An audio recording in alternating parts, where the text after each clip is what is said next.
আচ্ছা, প্রিয় দর্শক, আমি টিপু। স্টাম্প টু স্টাম্পে আমি আপনাদের সাথে আছি। আজকের আইপিএল ম্যাচ নিয়ে আলোচনা করব। চলুন একটু বিস্তারিত জানা যাক।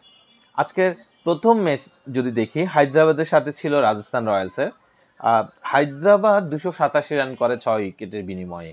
তার সাথে রাজস্থান রয়্যাল 242 রান করে 6 উইকেটের বিনিময়ে। তবে অভিষেক শর্মার প্রথম স্টার্টিংটা খুবই ভালো ছিল, 11 বলে 24 রান করেছে। এবং ঈশান কিষানের কথা যদি বলি, সেক্ষেত্রে খুব বেশি এক্সট্রাঅর্ডিনারি খেলে ফেলেছেন তিনি। 47 বলে করেছেন 106 রান। তার মধ্যে আছে 6টি 6 এবং 11টি 4। এই সুন্দর ইনিংসটা করেছেন ঠিক মাত্র 47 বলে।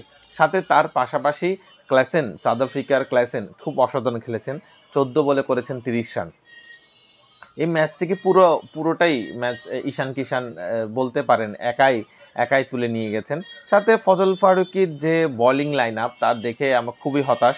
মানে তার মতো একজন ওয়ার্ল্ড ক্লাস বোলার যদি এভাবে বোলিং করে, খুবই বাজে বোলিং করেছেন।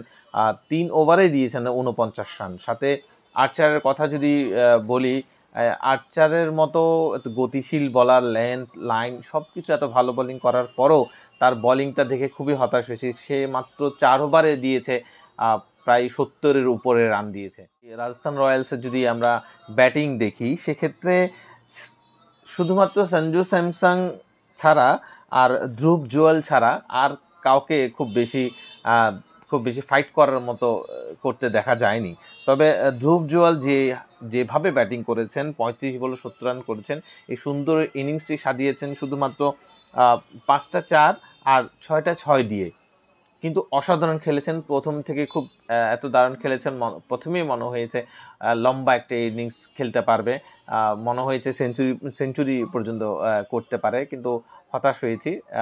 তারপরও খুবই ভালো ব্যাটিং দেখলাম, কিন্তু অসাধারণ একটা খেলা ছিল। বাট হেটমার একটু স্ট্রাগল করছিলেন প্রথম দিকে। হেটমার 42 রান করেছেন 23 বলে, কিন্তু তারপরও এই স্কোরটা খুব বেশি সুইটেবল হয় নাই, যে কারণে ম্যাচটি হারতে হয়েছে।